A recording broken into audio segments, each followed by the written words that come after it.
players gather to cast powerful spells, some of the oldest and most revered in the history of Magic the Gathering. Thoughtseize, Wife of the Reliquary, Free Deathrite Shaman, and many others, battling head-to-head in brutal combat. They all have one thing in common: to uphold their legacy and the search for eternal glory.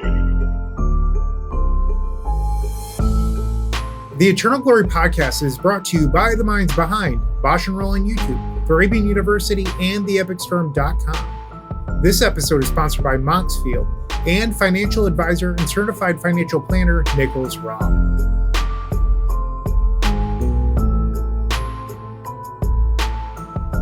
Hello, and welcome to episode 161 of the Eternal Glory podcast, Eternal Weekend Analysis. We've already recorded 30 minutes of introduction and banter for the week, available in our supporter-exclusive free show. Check out patreon.com/eternalglory to gain access, or join as a YouTube member for the same content on YouTube instead. As always, I'm Phil Gallagher, aka Thraben U. I am Brian Coval, aka Bosch and Roll. And I am Brian Cook of the Epic Storm. Shout out to our new Patreon and YouTube members. We've got Toolbox Hero, Joey S., David H., Robert C., Grinthex, and Italo N. since the last episode. They, along with all of our previous supporters, the pre-show was kind of ranty, kind of heavy. I'm not going to lie. There's some good stuff in there that is not suitable for public consumption. If you want that, you know where to find it. Viewer discretion is advised. Life happens. You can't predict the unexpected, but you can prepare. Edward Jones, financial advisor and certified financial planner, Nick Ropp, can help you with your financial goals, planning with life's ups and downs in mind. Call 314-377-9524. Email nicholas.ropp@edwardjones.com. That's nicholas.raupp@edwardjones.com, or visit www.edwardjones.com/nicholas-ropp to get started. Edward Jones, member, SIPC. And if you're interested in advertising to 10,000 plus Eternal Gamers every single episode, reach out to us. We're always accepting new sponsors. So, of the three of us, Brian, you were there on the ground at Eternal Weekend. Just in a few words, tell us how the event went. Tell us some cool stories from the floor to kick off the pod before we get into any data. The event was great. Card Titan runs a great show. They frequently get some flack ahead of the show because events are announced late. The full schedule took a little while to get online. Reasonable criticisms, all of which they are open to if you want to reach out to them. As always, when you get there on the day, it's going to be flawless. And it was. They're awesome staff, just consummate professionals all around making it happen. And it was great. The hall was big enough. There was plenty of room. You weren't sitting on the person's lap next to you. You weren't bumping elbows. Everything was spaced out nicely. Great vendors, great artists. Just an awesome event. Shout out to Anurag Das and the coverage team, Jeff Foster. And they had a third person who I didn't know working with them. Sorry, third person. You were great too. Anu does have a Patreon that keeps Eternal coverage happening out in the world. I strongly recommend finding that and supporting him. I do. I am a proud supporter, and I co-sign whatever he wants to do in life. Some other stuff, I lost count of how many people said they're at their first Eternal Weekend because of either this podcast or our individual offerings, or both. I got asked so many times if Phil and Bryant were there because people wanted to meet us all. I had one person pull out a card that you two had already signed previously, and I was the last one of the podcast to sign it, which was cool because that means that he had been working on that for months or years, because we haven't all been in the same spot since, one random CEDH tournament 2 or 3 years ago. And that does not happen very often. So it's cool to meet all those people, and it's cool to feel the impact that the work we do does for the format we love. Some cool storylines that emerged in the tournament. 8 different decks in the vintage top 8, including unpowered Black Scam. That was wild. Like, unpowered being in the top 8 is like the dream for people. Yeah, and that brings up a cool conversation of unpowered philosophy, which is something that I had been crunching with a number of my coaching clients and in my Discord. That unpowered black scam deck was from my Discord community, by the way. They were in there working on their deck. I believe I had seen the deck at one point reading up to Eternal Weekend.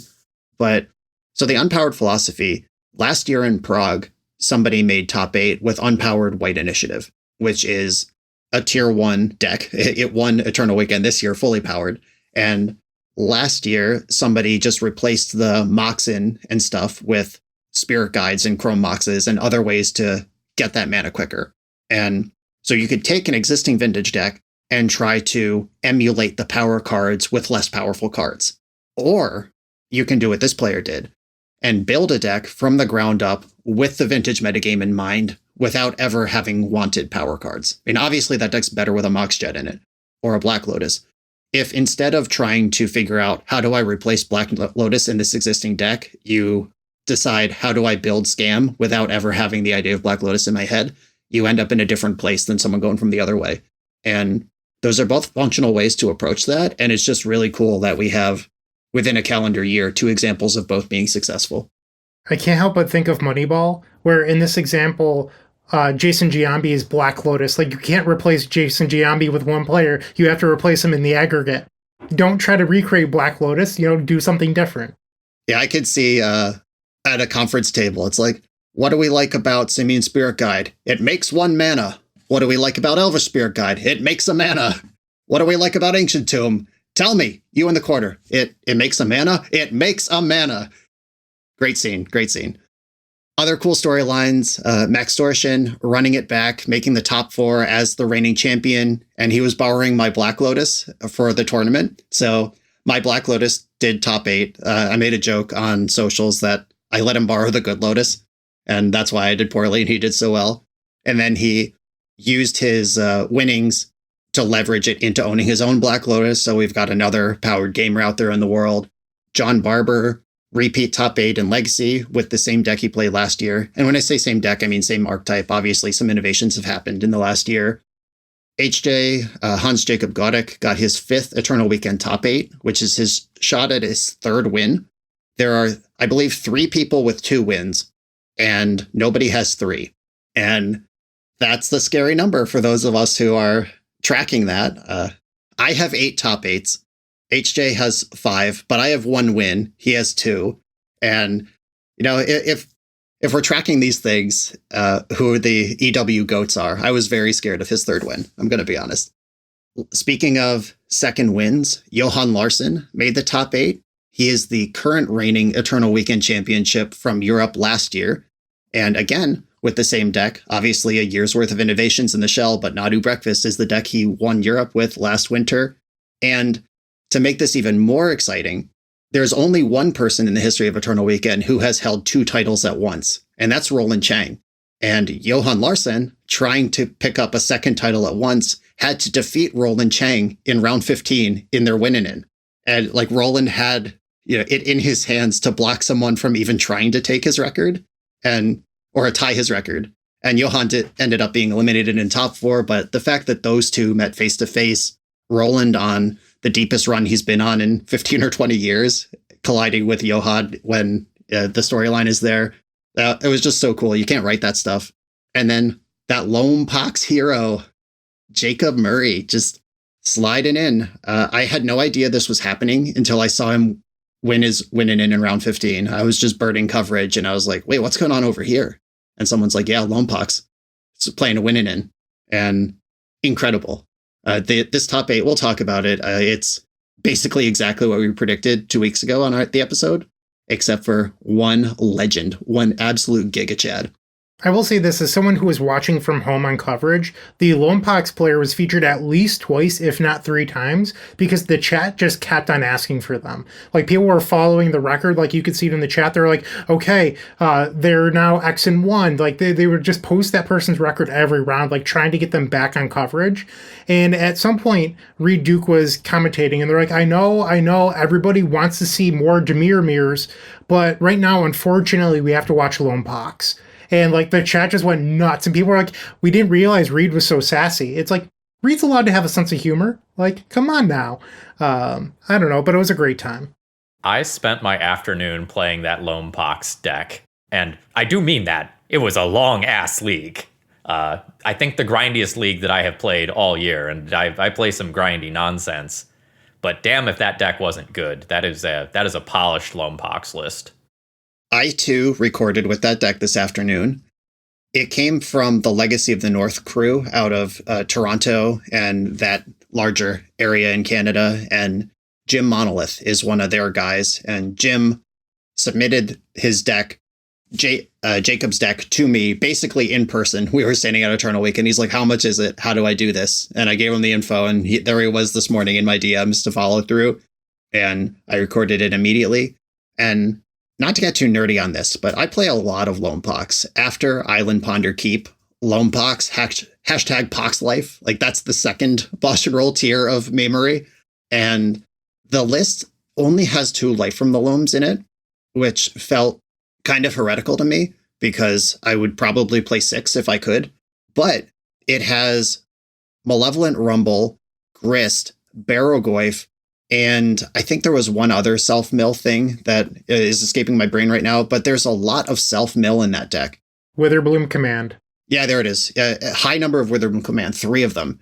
And so 4 other ways to self-mill, plus the Surveil Land in the deck, of course. And you don't need Loam in your hand, you just need access to it. So I thought, as I played through the league today, I was so impressed by that, figuring out what was actually important about Life from the Loam. I'll make a quick note. I haven't played this Lone Pox deck, but I did record the winning Mystic Forge deck list yesterday, which is Monday, October 13th. And round 2, I had beaten Lone Pox in match number 1 with their Void Mirrors and everything else. In match number 2, I thought I was pretty safe because I had Ensnaring Bridge down. Both their Besagis were in the graveyard. They didn't have a Life from the Loam. I'm like, okay, this is going to buy me the 1 turn I need to untap. And the person untapped and played a 3rd Besaju that was not in the winning deck list. And I was just like, that's right. People can play their own deck list. Damn, I lose. Game number 2. Shocking that people are allowed to innovate on shells by themselves. That's so strange. Okay, one last thing, because I want to pick Bryant's brain. Bryant, do you believe that Void Mirror is a good sideboard card in current Legacy? It is fine. So I think, once again, you want to go by the 7% rule that we talked about in the last episode. But with Mystic Forge being such a high percentage, it is a card that locks them out because your Urzatron land can tap for 3 mana, but Void Mirror will still counterspell a Tezzeret Cruel Captain because it's so tough for that deck to make colored mana. You have pretty much exactly Planar Nexus, or Urza Saga finally hits the 3rd chapter for your 1 of Mox Opal. That's it. And so it does just completely hose the Mystic Forge deck, where like Null Rod doesn't actually do it. I think Null Rod is actually easier to beat than Void Mirror. Like there was a number of games I played where I could have beaten a Null Rod, but Void Mirror just completely shattered me. And Void Mirror is still good against decks like Storm. And I think when you combine this Storm Populace with Mystic Forge, you hit that 7% that makes the sideboard slot worth it. So I think it's a pretty big hammer for that matchup where you could play a more versatile card but lose to the more popular deck more often, if that makes sense. Yeah, there's another fold that obviously there's nuance to anything, and I love the 7% rule, but this 7% of the time you improve a like 48-52 matchup versus 7% of the time you improve a 90-10 matchup or a 10-90 matchup. I think I'm willing to give 14% of my sideboard slots to improve a 10-90 matchup that otherwise would not show up 14% of the time. You know, like, does that make sense? Did I articulate that well? Like over-indexing for how bad a matchup is versus how often I'm going to see it.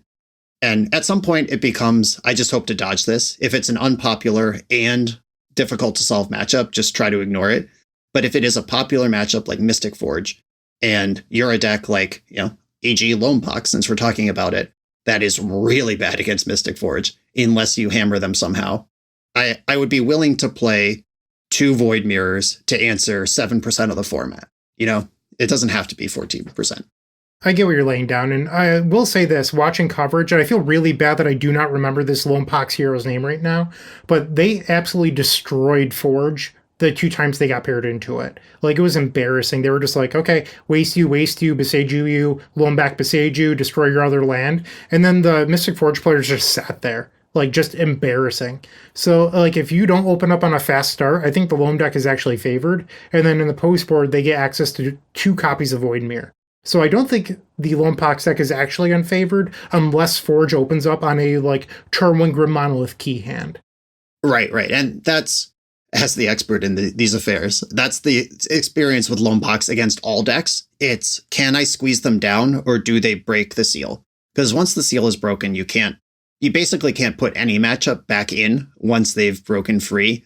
And that could mean a fast Grim Monolith out of Forge. That could mean 3 basic lands out of some mid-range deck, and you can't actually break those up with your wastelands. It could mean a variety of things, but there comes a tipping point where it's like, yep, the genie's out of the bottle and I'm out of wishes. And Mystic Forge can accomplish that genie out of the bottle on turn 1, especially if they're on the play. And that just kind of comes down to, did they keep 7 on the play? I'm probably not winning game 1. But yeah, the tools are there. I watched in person in the top 8 as Jacob, that's his name, Jacob Murray, as he loam waste-locked John Barber. And John, I don't think, cast a spell other than maybe a Lotus Petal for that entire game 3 of their series. And no offense to John Barber, I'm sure he's lovely, but I was so excited when that was happening. Brian, you might remember John Barber because we both played in the Jupiter Games era of Legacy, and John was a regular that came down from Rochester. I don't actually remember what John played during that era, but I remember talking to John a lot at those events. Yeah.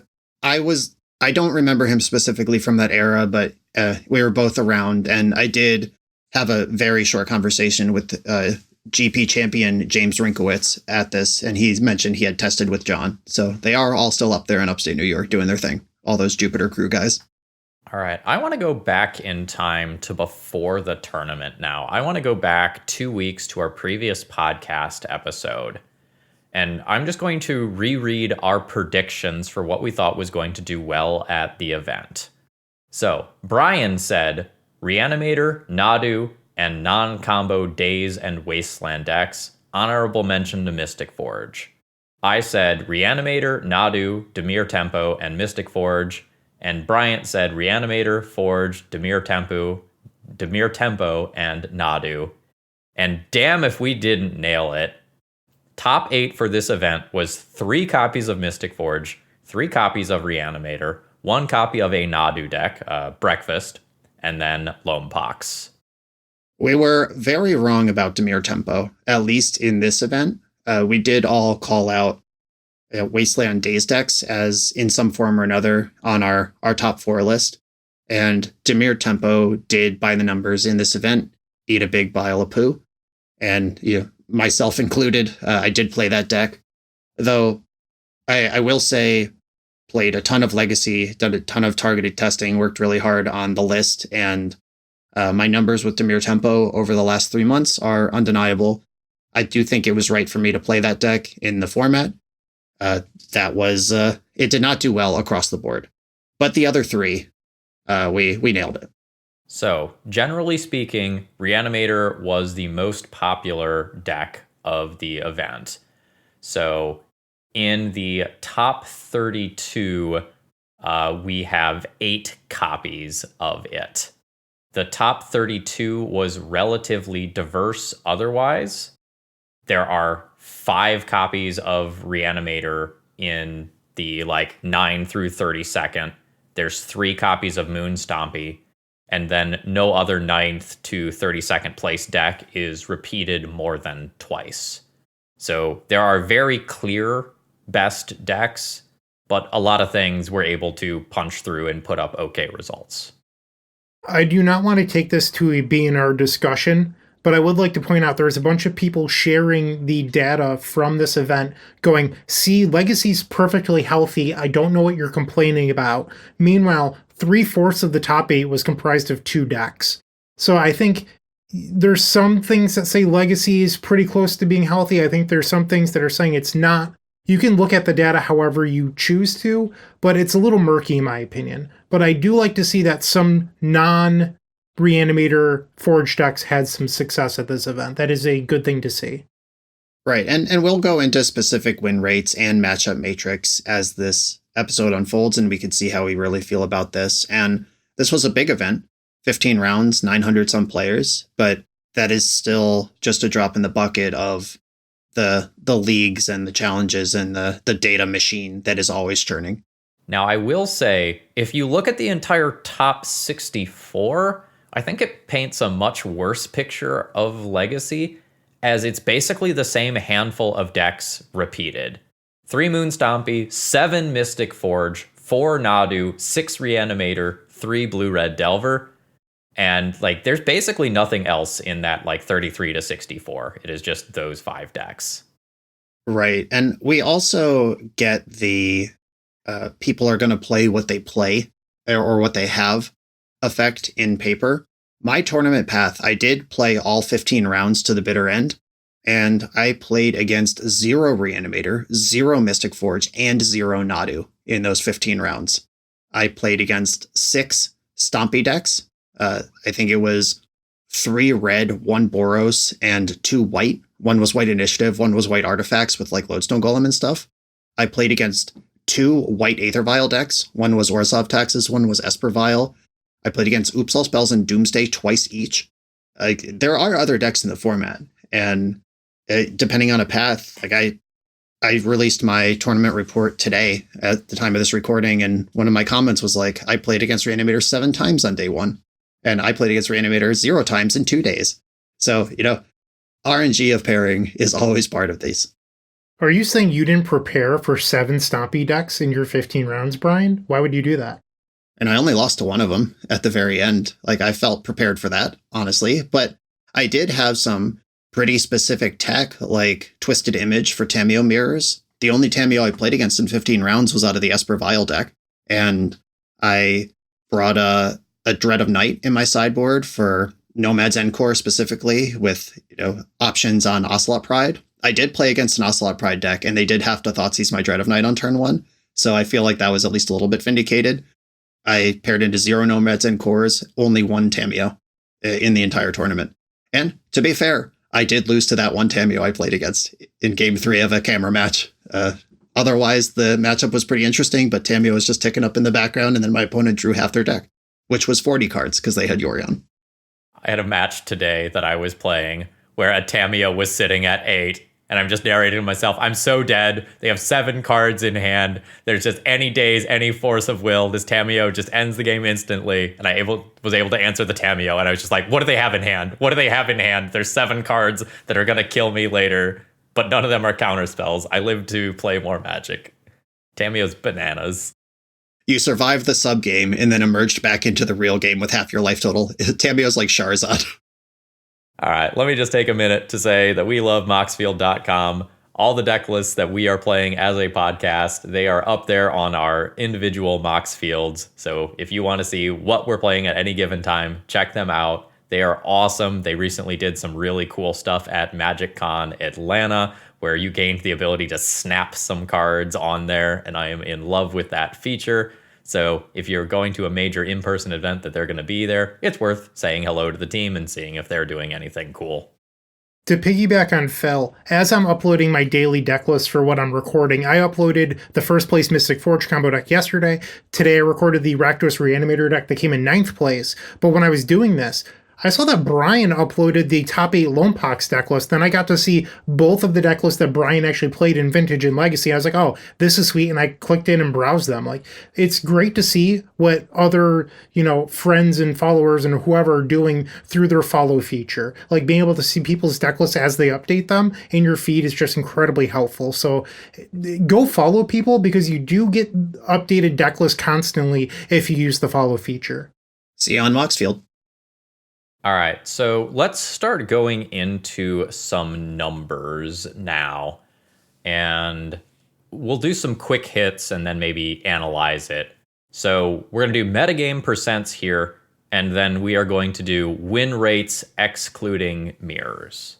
The most played deck in the format at this event unquestionably was Dimir Reanimator at 15% of the meta. This was the known boogeyman going into the event. And despite that, it still has a very solid 54% win rate. Yeah, that is a high number. I think in the past, we've been given the number here and there of 55% is quick ban it. This is a problem number. And 54 is pretty close to that. And the thing that this Reanimator deck, I'm not going to say anything new here, but Reanimator, everyone knows. Everyone is playing Soul Guide Lanterns, Endurances, Nile Spellbombs, Unlicensed Hearses, whatever it is you got, they are playing them in their main deck. And the Reanimator deck is still beating the field at a 54% clip. I watched the top 8 of Jacob Murray versus Hans Jacob Godek, and Lone Pox kept 7 in game 2, revealed Leyline of the Void, and HJ's hand in Reanimator, I was standing behind him, was land, Tameo, Brainstorm, Brazen Borrower, and then some extra stuff. I don't even remember what the last 2 cards were because they didn't matter. That hand did not care one iota about that Leyline of the Void, which is the most oppressive graveyard hate ever printed. It arrives before the game even starts. That is all you can ask for. We have on this podcast in the past advocated for Leyline of the Void over slower options, air quote slower options like Surgical Extraction, because of how powerful a deck like Goopsall Spells can be and how disruptive. And this Reanimator deck does not care about Leyline of the Void. So we've talked about previously with like Dimir Temple playing 3 main deck Nile Spellbombs. Today I was playing my league on Rakdos Reanimator, and I got hit by a game 1 Surgical Extraction, and I almost fell like over. And I was like, you gotta be kidding me. So after the match, I went and looked. Is it Quarry Steel Cutter is actually playing 1 to 2 main deck Surgicals as stock. Like, that is crazy to me that the tempo decks feel obligated to play 3 main deck Nile Spellbomb or 1 to 2 main deck Surgical Extractions just to have a chance against Dimir Reanimator, and it's still posting a 54% win rate. That is bananas. I have to tell a story. I have a video coming out in the future. It was one of my final testing leagues before Eternal Weekend. I was on Dimir Tempo, and I played into Is It Quarry Steel. It was before this 1 Surgical. I now understand that that's stock, but my opponent, we had a showdown over my Murktide Regent. They ended up winning the counter war, and then they just, game 1, smoke him if you got him, Surgical'd my Murktide Regent, a card that I played 2 of in my main deck, and the other one happened to be the last card in my hand. And I was like, this is the dumbest shit I've ever lost to. I still easily won the match because they had cards like Surgical Extraction in their deck, but that particular moment, I was like, I am getting splash damage I don't deserve here. I hate this. I hate it here. There is nothing better as a content creator than explaining in detail why something is bad and getting utterly smoked by it at the same time. Yes, this thing I am currently losing to is terrible. Don't do it. All right. Next up is Mystic Forge, second most played deck at the event at 9% of the metagame, and also a 54% win rate. Turns out the One Ring is a very busted Magic card. I don't want to do ban talk today, but I've been saying for 6 months now, I don't think the One Ring is going to be legal in a year. The Mystic Forge deck is just the best One Ring deck, and it is abusing that really, really well. The deck is so powerful that you can often misplay and it doesn't matter. That's what, I've watched other people play the deck, and it really is just that good. The mana engine is obviously very powerful, but the One Ring is the broken card, because a lot of the times when you put Mystic Forge into play, you're like, oh, I have a land on top. I have a video against Phil where I revealed 9 lands in a row to my Mystic Forge and lost. It has a fail rate, where the One Ring doesn't, especially in a deck with keys, because it just compounds and compounds and compounds, and it churns through a lot faster than Mystic Forge. And there was a video on coverage of a turn 1 Forge that just did nothing. The person just it might have been the Brainstorm Tameo game that Brian was referencing with Hans Jacob Godek, where he was just okay, nice ley line. I think it was that game where the Mystic Forge just did nothing and eventually lost. The Forge itself might be the worst card in the deck. Yeah, there's a comparison that just came into my head as we were talking about this in the last 30 seconds, where something I used to really like about Combo Elves, a deck that I played a lot 10, 15 years ago, is even when you whiff, you get a bunch of material. It's like being a Storm deck with Leyline of Young Pyromancer, where you dump out some elves, your Glimpse Chain breaks, or you run out of mana or whatever, but you still probably put 5 to 10 power into play. Whereas with Storm, if your Dark Ritual doesn't convert into a kill, it hasn't done anything at the end of your turn. And this Mystic Forge deck gets a taste of that in its own way, because your Dark Rituals are the Manifold Keys. But then the Manifold Keys, when they're done being Dark Rituals, they untap the Ring. They untap the Forge, their card selection or raw card advantage. And that central piece, that easily tutorable object off of Urza's Saga, that object that sneaks down on turn 1 before even a Spell Pierce or anything, or a Void Mirror can get a look at it, before a Chalice of the Void can come down, it just props open everything. And I am personally at the place now where if I have one Force of Will and Mystic Forge or the Forge combo deck is starting to do things, I will point my force at the Grim Monolith rather than wait for any kind of payoff. Because much like countering the Entomb turns off Reanimate, countering the Monolith turns off the keys, and you kind of can get some velocity there. But that Manifold Key as both Dark Ritual and Peer into the Abyss in the same deck is really interesting and really difficult to break up. When playing the deck, I found that there's actually a better Manifold Key, and that is Tezzeret Cruel Captain. Because Tezzeret, I've heard of it, untaps Grim Monolith really nicely, but it also untaps the One Ring. And I think a lot of people on coverage were talking about like how great Tezzeret is in this deck. But if you remove the One Ring, it just twiddles a Mystic Forge, which isn't nearly as impressive. Or, Grim Monolith as well. But to me, I think if you remove the ring from that deck, it goes from being a 54 win percentage deck down to like 44 or 45, like in the zone that it should be. Like, force it to be a Mystic Forge deck again. They're only playing 2 right now. I think that says something about the deck's namesake. And we've had this deck for years. It existed before the One Ring did. It existed before Planar Nexus. This Mystic Forge colorless combo deck has existed in some form or another for a very long time. It got a shot in the arm from Vexing Bauble, and then people discovered Planar Nexus as well, and then which were released at the same time. It's kind of like Psychic Frog with Tameo hiding behind it. They got Vexing Bauble with Planar Nexus hiding behind it. And when we cut one layer back, there's the other rancid layer underneath. MH3 is the gift that keeps on giving. But yeah, this deck could continue to exist without the One Ring, but it would be a whole lot worse. Or maybe you end up having to go bigger and you start going into more Cloud Posty, Ugin, Eye of the Storm stuff. Which is just a different deck. That deck's also in the metagame.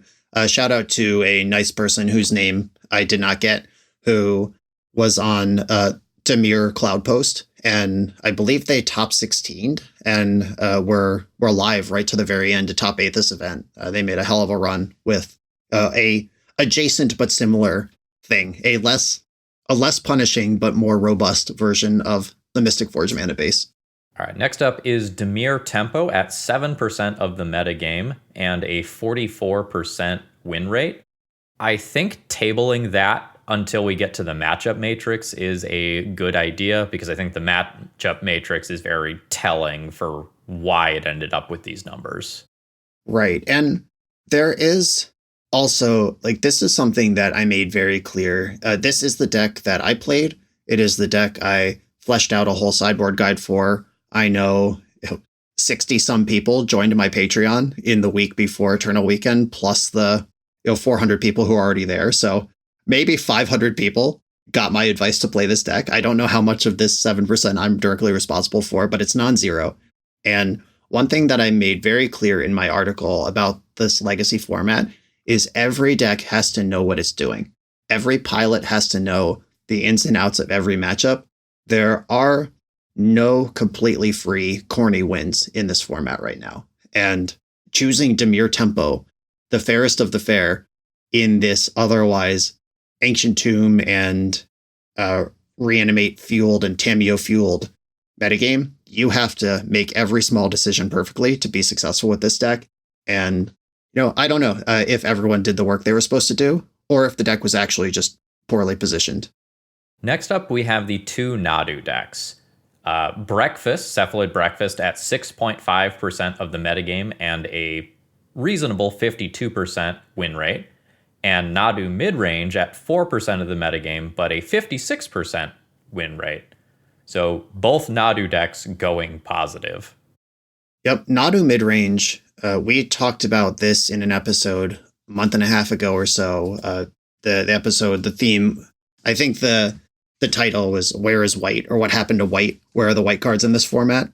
And we talked a lot about Nadu Midrange. That's kind of the worst kept secret of this Legacy format, because it's pretty low down on the Goldfish front page. If you're just a casual peruser, you might not scroll down that low, but a lot of really capable players have been putting up steady results and iterating on this list. Brady Monroe, who's one of the pioneers of this, has a 100-page Bible he wrote about it that's available to purchase from him. And the resources are out there. This deck is very good. It's pretty close versus Reanimator. It's close versus Forge. It's favored versus Breakfast. It's favored versus any kind of fair deck. This deck is very, very, very good, despite not getting the respect it deserves from the community at large. Next up, we have Is It Tempo at 5.5% of the metagame, and it just broke even on the weekend at 50% win rate. Both of the Tempo decks tended to underperform this weekend. The Is It Tempo deck is capable of doing some very, very scary things with Corey's Steelcutter in fair matches. But again, if they are on things like I need to Surgical Extraction main deck because I'm having trouble with the Reanimator matchup, they might be fighting an uphill battle in the 15% of the room is on Reanimator event. Right. It's also interesting to note that it is not a consensus stock build of this. Whether you play Corey Steelcutter or Delver of Secrets is fundamentally a different deck, because the things you need to do to trigger a Corey Steelcutter are different than the things you need to do to flip a Delver of Secrets or protect a Delver of Secrets to deal 20. And the deepest run by an Is It Tempo deck was friend of the show, Roland Chang. He was the last undefeated player in the tournament at 11-0-2 at one point. He had 2 back-to-back win-and-ins. He came up a little short right at the very end, but he was on Delver of Secrets, not Corey Steelcutter. Wait, I believe Roland was playing both. Am I wrong? Oh, I mean, you can check his list, but he definitely had Delvers in there. Okay, I watched coverage. I'm pretty sure he had both. I'm actually skimming through the Is It Delver decks trying to find Roland's name, and I don't see it. I found it. Roland has 3 of each, 3 Delvers, 3 Corey Steelcutters. Oh, baby. All right, we gotta... someone's got to break down those numbers. We're not going to do it live on the air, but I am suspicious of that. I have added Delver of Secrets to Corey Steel Delver on my channel, and I found that Mishra's Bauble specifically, and the Corey Steelcutter itself, being whiffs on Delver, was pretty tough to support both. So maybe Roland just ran hot, unless he really found the alchemy. It sounds, shout out to my boy. It sounds wrong to me. And the final deck I think worth mentioning for its metagame percentage is Red Stompy at 5%, and it went negative on the weekend at a 49% win rate. That's honestly not shocking to me. This was a deck that I called out as not a good choice for the event. It certainly put up some numbers in the top 64, but it was not positive on the weekend. Yeah, that's actually really interesting because, we mentioned it a number of times. It was just behind Reanimator in the 9th through 32nd placings. It was another 3 of the 33 through 64. Those are some good finishes for the deck. However, I guess a lot of people did worse than that to wash the mean down below 50%. And I played against this deck 4 times in the tournament, and I believe I went 4-0, 8-1 in games against it. It did not feel like something I needed to be afraid of, at least from my deck, my understanding of the matchup, my sideboard, and everything. And yeah, I guess just throw in poop at the wall, as they say. If you're going to throw poop at the wall, why doesn't your poop cast Kozilek's Command? Why are you trying to Blood Moon people? It seems like Mystic Forge is just eating Red Stompy's lunch, both in meta share and in the heads-up matchup between the two. Watching the vintage coverage, Reed Duke was trying to describe Mono White Initiative. And Reed so eloquently put it, because I've always struggled to explain this myself. He said, Monoweight Initiative is not an easy Magic deck. There's very few easy decks out there. And he's like, but it's a very straightforward deck. He's like, once you understand Sideboard and Mulliganing, it's just basic sequencing that you have to understand after that. And he's like, the deck doesn't play itself, but he's like, anyone that is reasonable can play this deck because it's straightforward. He's like, it is a straightforward Magic deck. And I've always struggled on how to describe that with other decks that exist, like counting to 4 to oops all spells. Obviously, you have to understand how to do the Memory's Journey trick and mulliganing and sideboarding. Honestly, I think sideboarding is the most difficult part of the deck. But once you have those things down, the deck is, air quotes, straightforward. And it's not that it's easy or dumb people play it or whatever, but it is straightforward. I thought Reed did a really good way of describing that for Mono White Initiative. I think that's also what can be said for Moon Stompy or Red Stompy. People chose it because it's straightforward. And it's something that might be familiar. And people in Legacy don't always switch. Like, they might not have the cards for Mystic Forge, but they do own Red Stompy. Does that make sense? Yeah, and if you look at Goldfish, like if you're not dialed into Legacy, or even if you are, Red Stompy has been solidly between the first and third ranked deck on Goldfish steadily for the last 2 years or so by play rate. Goldfish doesn't sort by win rate, but people keep showing up with that deck through thick and thin. You know, I think it has been straightforward in the past. I don't think that's as true anymore in the post-Urza's Saga versions of the deck. I think it is now much easier to trip over yourself and kill yourself while playing this deck by doing things like sequencing your lands wrong, or not playing a Magus of the Moon to stabilize your mana base, or throwing the wrong thing with a broadside. I think this deck did get harder to play recently, like last 6 months. There's also meaningfully different builds. You need to know if you should have 2 unlicensed hearses in your deck this week, or is it a Trinisphere week? Is it a 8 Blood Moon week or a 5 Blood Moon week? And like this deck, there's not a stock. There is a range of probably 100 cards you could play, and you got to narrow it down to 60, and you have to do it correctly. All right, with that, let's go ahead and take a short break, and then we're going to get into the matchup matrix.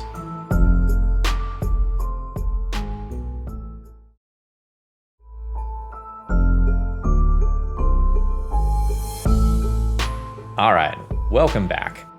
Before we go any further, I do want to shout out Joe Dyer and everyone else on the Legacy Data Collection Project who has helped us collect the data that we are using in this episode. And that sort of stuff allows us to have a matchup matrix where we can see the win rates of various decks against each other.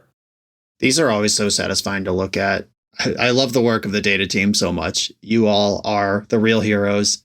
I'm looking at a beautiful grid, color-coded numbers. You can quickly see who's good against what, and this tells a much better story than the 54% win rate or whatever it does just by itself. For those of you who are audio-only listeners to the episode, it is worth it to take a look at this if you are a Legacy enthusiast later. It's very revealing. A quick note, I will link this in the show notes of this episode. So if you're listening to this, click on the description of the episode. I'll paste a link in there for you to click on, and then you can view the matchup matrix yourself on your mobile device or whatever you're using to listen to this episode.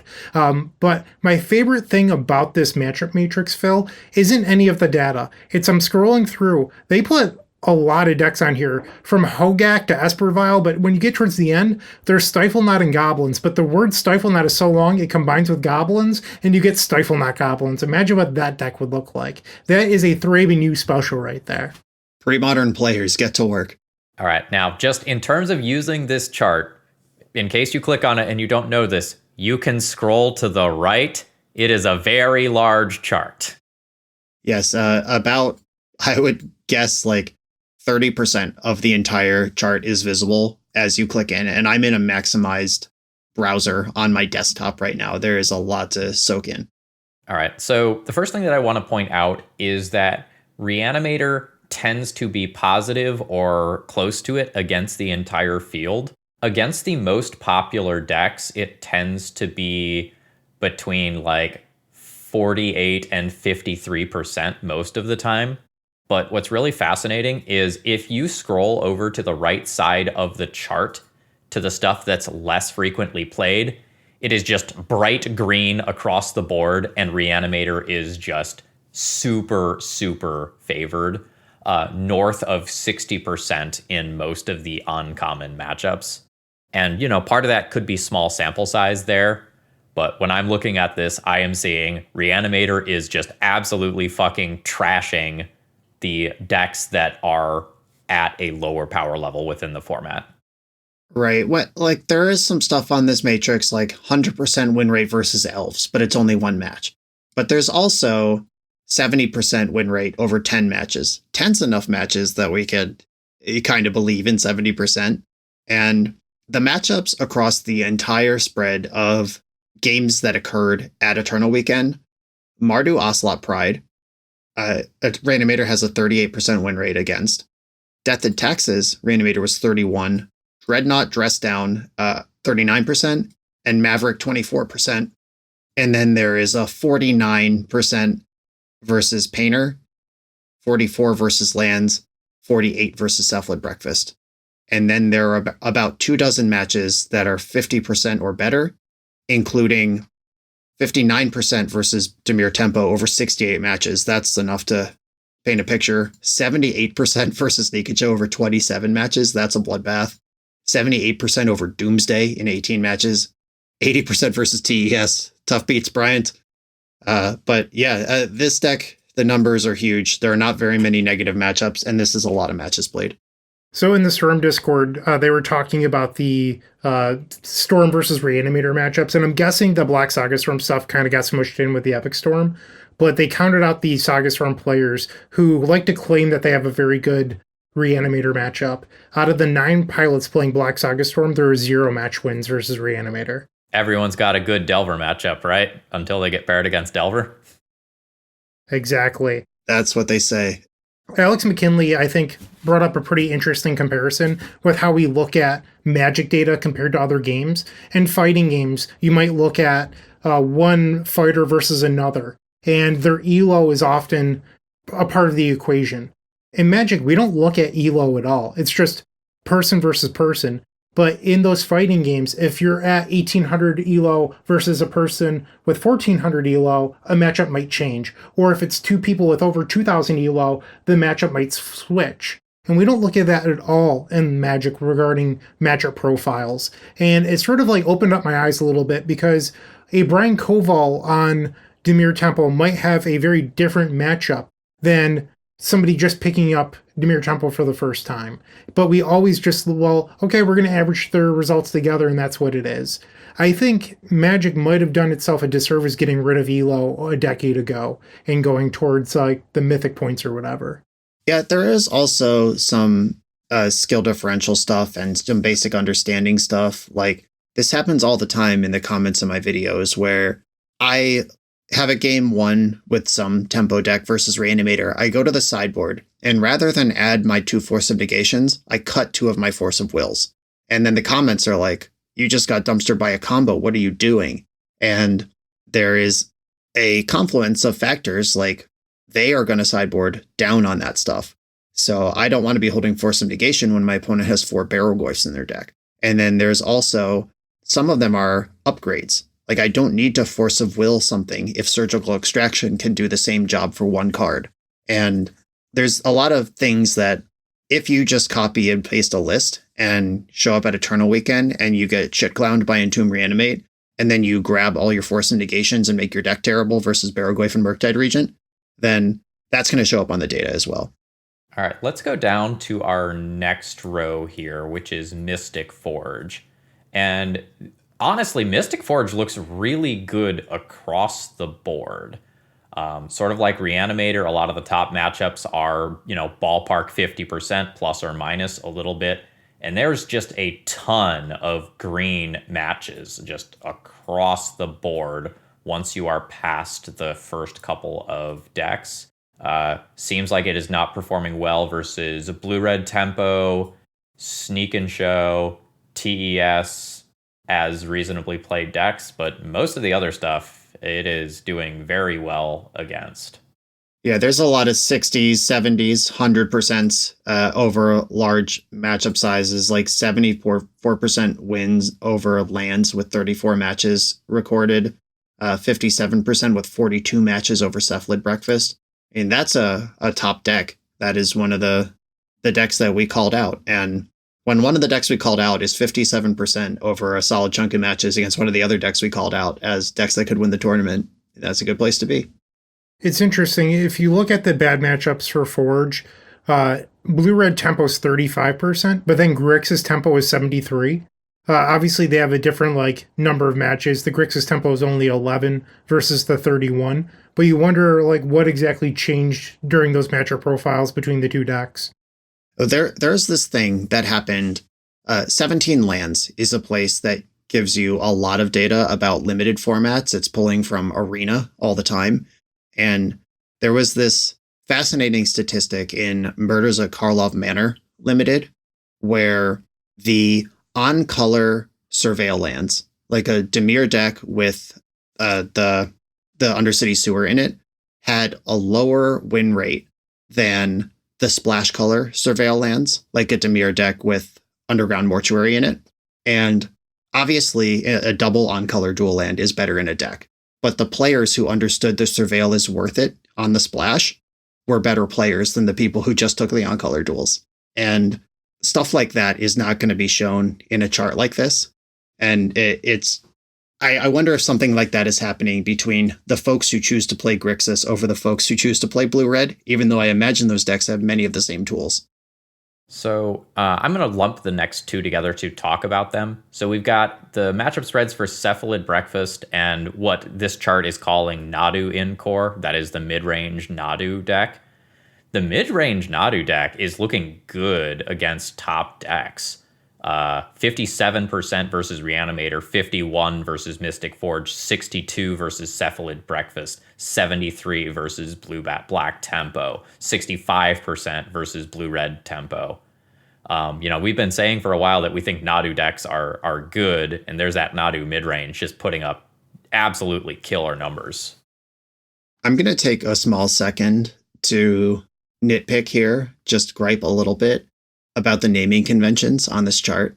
I mean, thank you to the data team for making the chart, but Nadu Encore, we call this mid-range Nadu, or Nadu Zenith. Nadu Encore, I've never heard anyone say that ever. That is a little confusing. And also, Lands is called Lands.deck. It's just cute for no reason. The deck's called Lands.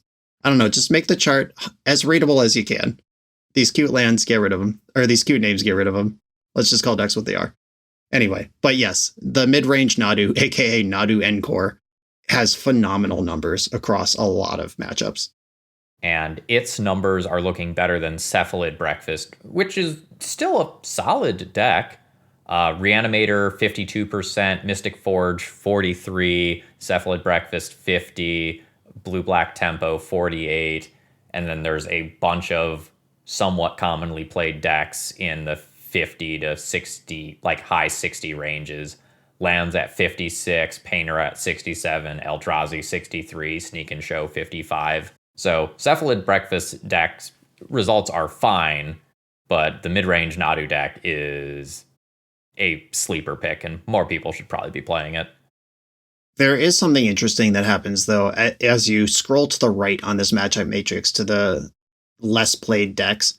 Cephalid Breakfast skews up while Nadu midrange skews down in a lot of places. There are, Cephalid Breakfast, once you get into the goofball zone, having a turn 2 combo protected by Force of Will gets you a lot of free money, where the midrange deck has to grind through stuff like Ocelot Pride, Mardu, where Cephalid Breakfast just gets to dunk on those decks. Yeah. But Nadu, midrange Nadu is much better on, I think, almost every matchup shown here across the top 8 or 10 decks of the metagame. Brian has mentioned a few times throughout the episode that Dimir Tempo did not do particularly well. Looking at the data, it reminds me of the modern Jund meme or the former Stoneblade and Legacy meme, where you're like 45% versus the field, because you're 41% versus Reanimator, 47% versus Mystic Forge, 52% versus Cephalid Breakfast, 27% versus the Nadu midrange deck, 60% versus Is It Tempo. It looks like the deck is just like trying to win coin flips all the time. And it looks like you don't have free matchups. So you really do have to leverage your skill, like Brian said, in order to win. And over a 15-round tournament, that's a lot of coin flips you have to win. So you have to be very, very good in order to do well with a deck like this. Right. Every other deck that we've mentioned so far has some sort of escape button where blue-black Tempo does not. Blue-red Tempo, which is the next thing on our list, also doesn't have an escape button in the way that these combo or hybrid combo decks do, but it does have a bunch of lightning bolts. And you could just kind of get over the finish line with those, where Tempo is almost a misnomer for this Dimir deck. It is more of a mid-range deck. You get Dazes and Wastelands, but you are not trying to get over the finish line before your opponent stabilizes in most matchups. You are trying to get control of the situation and then chunk in with some goifs. Notably, I'm scanning the charts. I think this is true. I think the mid-range Nadu deck is the only deck that came up positive versus both Reanimator and Mystic Forge. On a quick scan, that appears to be correct. There are a bunch of decks that are good against one and bad against the other. There's a lot of decks that are bad against both, like Jeskai Control. Shout out Jeskai Control, a deck I said please don't play at Eternal Weekend on our last episode, and it was 41% versus Reanimator and 35% versus Forge. Ugh, tough place to be. And yes, Phil, I think you're right. That Nadu midrange deck is the only one that was 50% or better versus Reanimator and Forge, and it was a rock-solid 57% over 82 matchups versus Reanimator. That's a good number. So as we get to the tail end of our time here, are there any other rows you all want to talk about? Anything that is catching you as interesting with this data here? I want to shout out Blue Cloud Post real quick. This is a deck that if you were sweaty in the MTGO queues, you would have known about. But if you just listen to this podcast every 2 weeks, you might not know about. 58% against the field. It's a little bit of a dog, 42% versus Reanimator, but 57 versus Forge, 83 versus Breakfast, 73 versus Dimir Tempo, 83 versus Midrange Nadu, 100% versus Red Prison. Only 4 matches, but good number. Kind of soft to lands, kind of soft to Is It 60% versus Painter. This one, if you are trying to hard target the top 5 or so decks of the format, the numbers on this one are nice. Yeah, and there are a handful of other decks that can boast a similar win rate to that. But when we're looking at mid-range Nadu, its data pool is 438 matches. When we look at Cloud Post, it's 135 matches. There's some white decks that have a really good win rate on paper. Maverick at 57% versus the field, but over 106 matches. Death and Taxes at 58%, but over 67 matches. So we're probably less sure about those data points in the grand scheme of things versus the stuff that we just have literal hundreds or even over 1,000 matches in the case of Reanimator. The Blue Cloud Post deck almost seems like it's built to be combo and then struggles versus anything that's fair. Because it has a real tough time if the opponent goes Trowin Ocelot Pride, for example, or just creature decks in general. But if you're ever playing a combo deck against it, you might as well just go home. It is such a bully of a deck. And it's interesting because I think instead of fair, I think we should say aggro, because it is massively favored versus Dimir Tempo, but unfavored versus Red Tempo. And the difference is one drops that attack for 3 on Lightning Bolt and probably Price of Progress in the sideboard versus Dragon's Rage Channeler versus Nethergoyf is a big friggin' deal when we're talking about a deck that's trying to get to 4 mana and then do more things. With Dimir Tempo, I frequently feel like I wasteland that deck twice, but then I have hit them for somewhere between 0 and 6 damage, and then they just hit their next 2 land drops and take over. Tamiyo, it's good against Tamiyo, I think, is a fair place to put it, which is an incredible place to be in this metagame. And there are other variations of this deck. If you want to beat the super aggro-y stuff instead, you just play a fucking playset of Karn Silex, and we can never beat you. When you are on some Ocelot Pride mid-range bullshit and someone just has 4 Karn Silex to get you to your Karns and your Ugins and whatnot, it's rough. So you can tweak that deck to beat what you want to be targeting. And while we're talking about decks, we have to check in on Oops All Spells, because we have been vocal about this deck on the pod in the past, especially when there are ban seasons coming up, ban rotations coming up. 51% over 126 matches here. It is negative against the top 3 decks, and then it has a run of positive matchups, and then it goes negative again. And yeah, it looks like it is just kind of flipping coins into positive and negative matchups. And that is not a bad place to have a deck like this. I've actually been not that worried about Oops All Spells for the last few months. I am worried about what may happen with it if Reanimator is brought to heel and people aren't main decking a pile of Graveyard Hate anymore. So that might be a later problem, or a second or third layer problem, but I do think that deck is in line right now. Gentlemen, if it's okay to go past the data metrics, there's a metric that I think is very important that is worth mentioning, and that is that there are 200 less players for the Legacy main event this year than there was last year, and that's the most important number out of this whole show to me. I want the most number of people playing Legacy as possible. The more and more that Legacy players sell out of the format, the worse it gets for us, because it's so tough to buy back in. I think the more that Wizards doesn't listen to community outreach and cries about the format, the worse it's going to get for us. We need Wizards of the Coast to take action and not just kick the can down the road and ignore Legacy's problems. We've been saying for 2 years now that they're a ban season behind. It feels like at this point they're 2 ban seasons behind. We really need them to catch back up. I know that, next month they're likely to do maybe Tamiyo if we're lucky. It'd be really nice if they hit 2 or 3 cards to help catch us up a season of bannings, I guess is my point here. Right. And a really interesting thing about this of reality versus sentiment is that Eternal Weekend, this format is so much healthier than the one last year, because last year it was the same format with the same decks at the top, but those decks had Psychic Frog and Vexing Bauble.